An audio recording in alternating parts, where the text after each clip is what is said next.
Yeah. Yeah, good. Please go ahead. So I first would like to thank the organizers for organizing this meeting. So I'm going to present this work I have been doing with Daniel Jonathan from Universidade Federal Fluminense in Rio de Janeiro. So first, I mean, one of the main purposes of quantum thermodynamics, as I understand it, is to see how quantum effects can improve the performance of small thermal machines. And usually when you talk about quantum effects, usually we're talking about coherence and quantum correlations, and also maybe quantum fluctuations play a role. So this is the one of the main objectives of quantum thermodynamics. And today here I try to present a study of a simple engine operate with the Otto cycle in the very idealized way, okay, with perfect thermalization, perfect adiabatics and all that. And I try to show you that you can have increasing efficiency without coherence or quantum correlations. And also going to show that this simple model presents some very counterintuitive properties, at least for my intuition. So just go back to the Otto cycle. And what you have in the Otto cycle, the usual Otto cycle, no? With the ideal gas, you have in this PV diagram, you have like two adiabatic expansion of the gas and compression, where you just have work, and then you have also this two thermalization process with the bath. You just interact with the bath with all your volume is constant, and then you can calculate the efficiency, and you see that the efficiency actually just depends on the ratio between the initial and the final volume, okay? And then you can also find conditions when this machine actually works as an engine or a refrigerator as an accelerator. So here on the right side, I present this what I call the phase diagram of the regimes of operation. And you see that for having the engine, you have this T3, which the temperature of the hot bath has to be cold, higher than the one of the cold bath by the ratio. And if I start to decrease the temperature, I'm gonna go to the regime of refrigerator or accelerator, okay? And in the case of an engine, you can also see in the diagram that your engine is always running in the clockwise direction. And if you decrease the temperature and go in this one of these two other regimes, it's always running the other direction of the cycle, okay? This is very important. The engine always needs that the cycle is running in this direction. So what happens now if this is the classical model of the simplest classical engine you can have. Now let's try, instead of having an ideal classical gas, you have a single spin, one of the simplest quantum system you can have. And now what happens that instead of the volume, you have the external magnetic field, instead of the pressure, you have a magnetization. And actually, if you do all the calculations, what happens is for a single spin, a qubit, you have no new physics. In which sense I say this? Because I mean, the efficiency is still just depend on the ratio between the initial and the final magnetic field now, okay? You don't have any change in the efficiency. And if you look at this phase diagram of operation, it's always does the same way. So the conditions to work as an engine, refrigerator, accelerator are the same. Now here in the quantum setting, it's easier to look at the diagram, not of the volume of the magnetization versus the magnetic field, but the entropy versus the magnetization. And then you see here that in this diagram, to run as an engine, you need the diagram, you need to run in this anti-clockwise direction, okay? And again, if you decrease the temperature of the hot bath, okay, you're going to start to run in the other direction of the cycle as a refrigerator or accelerator, okay? So this is going to be important, this idea of how you run in the cycle. So how can you get any new physics with the quantum system? So the next thing you can do after one single spin is to have two spins and you couple them. So you can have two spins coupled by a Heisenberg coupling, here these two J's, and external magnetic field. Now actually you have like 4 energy levels, okay? The system has these 4 energy levels, and it's important that there is one level, this minus Hj, which doesn't depend on the external magnetic field. This is going to be very important here, so you should look at this level, doesn't change with the field. And we're going to separate into 2 regimes, which I call the strong coupling, which is when this level is the fundamental level, and weak coupling when this level is not the fundamental level, okay? So this is the system we're going to study to see if we can have any quantum effects that improve the performance. But actually, first, one main ingredient in this Otto cycle is the adiabatic. So now your adiabatic process is actually a quantum adiabatic process, what we call a quantum adiabatic in quantum mechanics, which is to change your levels. You increasingly your change your magnetic field slowly, such that you change the levels without changing the population. So the usual quantum adiabatic process in quantum mechanics. And what is important here is that this adiabatic process is not equivalent to the thermodynamic adiabatic. And this is because usually when you change the energy without changing the populations, you get out of equilibrium. This is final state is not going to be a thermostat anymore, okay? And this is maybe one of the quantum effects, the origin of the quantum effects we're having. So this is our quantum adiabatic. So actually, this model has been studied many times. I mean, there are more than 20 papers on this model and variations on that. I just mentioned 2 of them. And usually people are looking for how you can, this coupling can increase your efficiency, okay? And you also know that this coupling can create quantum correlations between the 2 spins, and you try to relate this increased efficiency with your increase in the correlations, okay? But actually it turns out that there is no simple relation. Sometimes you have increase in efficiency with a decrease in the quantum correlations, and there is no monotonous relation between the 2. But you can get this expression that was presented in this paper, which gives you when the efficiency with the coupling compares with efficiency without the coupling, okay? And is given by this expression, okay, that gives you the regimes of operations of with better efficiency, but there is no picture, physical interpretation.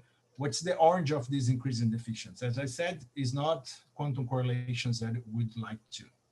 So the first result I want to present is an interpretation of this, okay?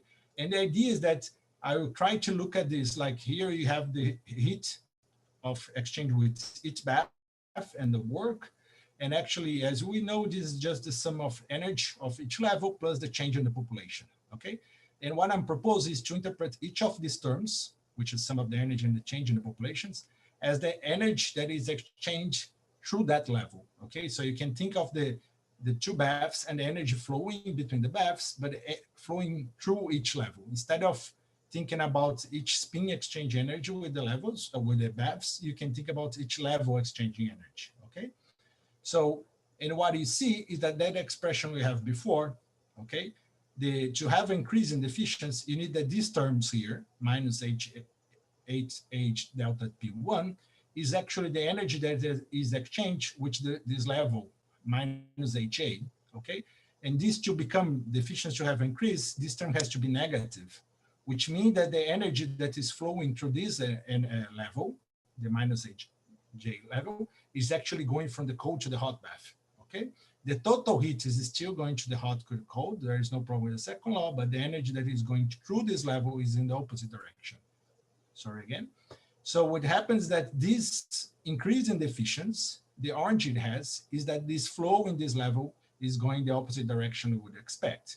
And now, so the fact that the energy that is flowing through this level, it cannot be converted to work.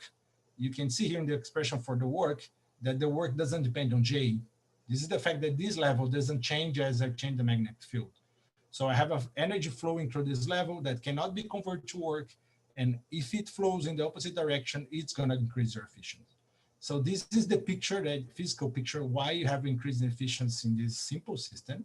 And you don't have to involve any quantum correlations or coherence at all. No, there is no need of that. Because you could have this even in a simple Q-crit, a single particle with 3 levels, you could have the same mechanism and you would never have any correlation there. So this is the first message of this work, is that the way to a physical interpretation of why you have an efficiency increase. And it comes from the structure of the energy level and the fact that one of the levels doesn't change with external parameter. Okay, second thing. So what happens with the regimes of operation? So as I increase my coupling, you see that the region where I have engine now decreases a bit. And also you have a new regime of operation where we call heater, where both baths get energy. And we still have this picture, no? To have engine, you have to run in the clockwise way and accelerate in this direction. So what happens if I increase more coupling? I go to the strong coupling now. This level is the fundamental level. There is a red region here So in the way where there was accelerator running in this direction, it can become an engine. So you can have an engine running in the opposite direction you'd expect. It's like in the ideal gas would be running the other direction, the PV diagram. You could also think that you just exchange the two baths and it can still run as an engine with the same, I'm not changing the external fields, okay? And you still can run as an engine.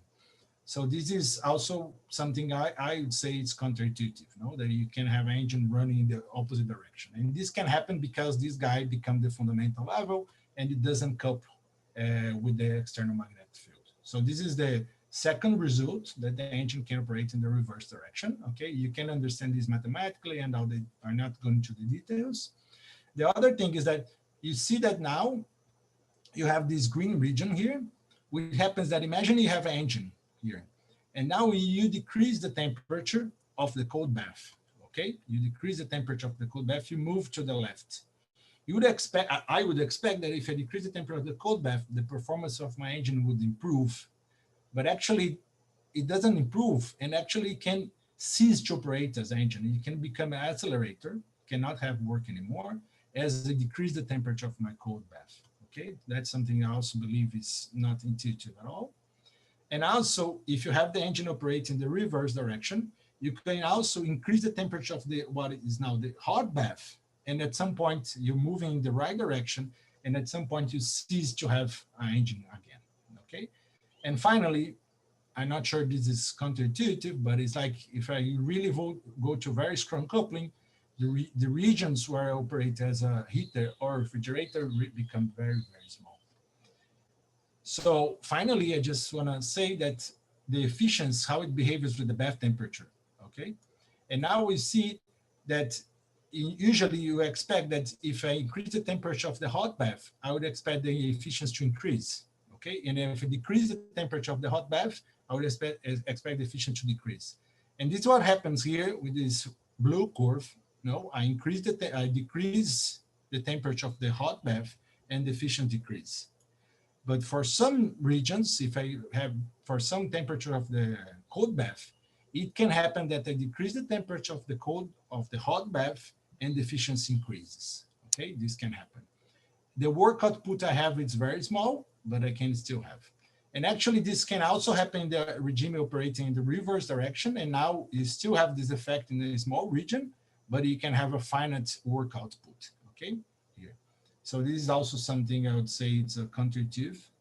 So these are the main things, everything I want to show. So in some I have a, not really new, but I didn't find any word, but a different, let's say, mechanism for efficiency increase, which is the level structure of your system, that some levels do not couple with the work parameter. It doesn't involve any coherence or quantum correlations that it would like to. And also this model can present counterintuitive properties that the engine can rotate in both of the cycle directions. Efficiency can increase when the bath temperature difference decreases, and may cease to operate if the hot bath becomes too hot or the cold bath becomes too cold, even if it goes to zero temperature. What do you expect a perfect engine? Actually don't have an engine at all. And I just want to say that I have been showing this for these two spins, but actually it's very general property. It doesn't depend on the level structure. So I can just engineer any system with some level structure that is similar to this one, and you would have the same kind of result. So that's all. Thank you. Thank you very much, Thiago. Very interesting. It does indeed look quite counterintuitive, no? Yeah, I mean, at least for me. Yes. So I'm going to ask everybody else, please raise your hand. So to raise your hand, you need to go, well, actually, I don't know, because you have a different screen than I. But try raise your hand if you can, or otherwise put it in the question.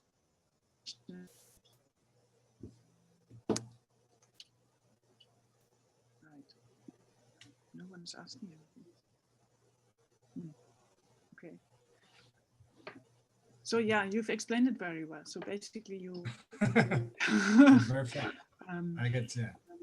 The plots were very interesting in the end. Yeah, Camille, did you have a question? Yeah, I have one question if nobody asks for now. No, it's maybe not a very friendly question, I would say, because I mean, in the sense that No problem. have you thought about the experimental implementation of that? How would you disconnect the coupling of only one level of your system from the bath? So, I mean, this model with the two spins interact with the Heisenberg model, we have this, no? I mean, I'm not sure, I mean, where you have the Heisenberg interaction is well studied, I mean, like the most toy model condensed matter physics studies. I guess it describes some properties of some interesting things. And I guess also if you have cold atoms, you can, like with this flashback resonance, I guess you can tune many different kinds of Heisenberg interaction. So what is important here is that the Heisenberg interaction is isotropic. So it's the same in all directions, okay? So I'm not sure how, I know people can do the Ising model in cold atoms and ions. So I'm not sure if they can also do this model with this. You have this particular symmetry, you know, that you have interaction is this isotropic in all the directions.